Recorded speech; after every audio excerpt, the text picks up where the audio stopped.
They burned temples, banned Sanskrit, killed priests. But Hinduism refused to die. For 5,000 years, it has faced conquerors, colonizers, and critics. Yet it still breathes through mantras, festivals, and the Gita.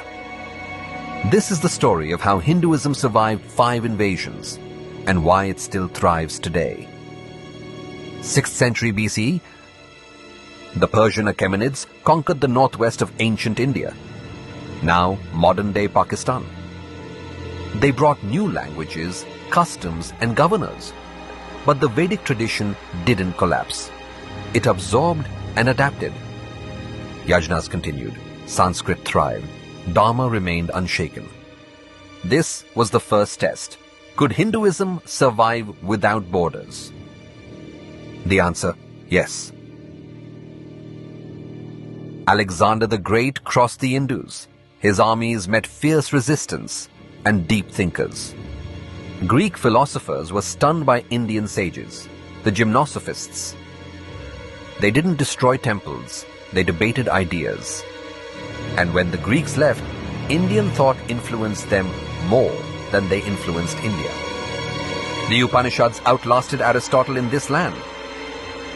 From the 8th to the 18th century, wave after wave of Islamic invaders entered India: Ghazni, Ghori, the Tughlaqs, the Mughals. Thousands of temples were destroyed, icons smashed, Sanskrit scholars killed or silenced.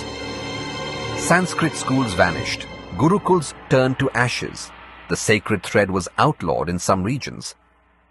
But here's what they couldn't destroy: the Bhakti movement.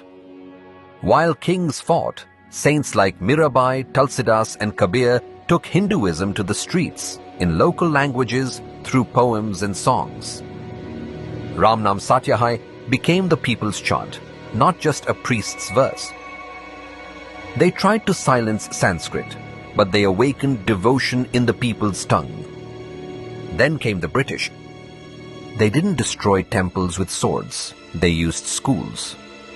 They called the Vedas primitive, mocked rituals, replaced gurukuls with English medium institutions. But Hinduism evolved again. Swami Vivekananda stood in Chicago and shook the West. Dayananda Saraswati revived the Vedas. Sri Aurobindo fused spiritual power with national awakening. They tried to rewrite our past, but India rewrote its future. Even after independence, Hinduism faced a silent invasion, modern mockery.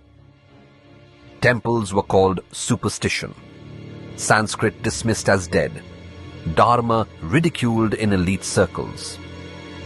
But what happened? Yoga spread across the world. The Gita became a leadership mantra. Diwali became a global festival. They tried to erase it through shame, but it rose through pride. So how did Hinduism survive 5 invasions across 5,000 years? Because it isn't just a religion. It's a living civilization. Like a banyan tree, cut its branches and it grows new roots. It bends but never breaks. Because it was never built by one prophet, one book, or one ruler. It lives in billions, through prayer, through breath, through time. If this story moved you, don't let it fade.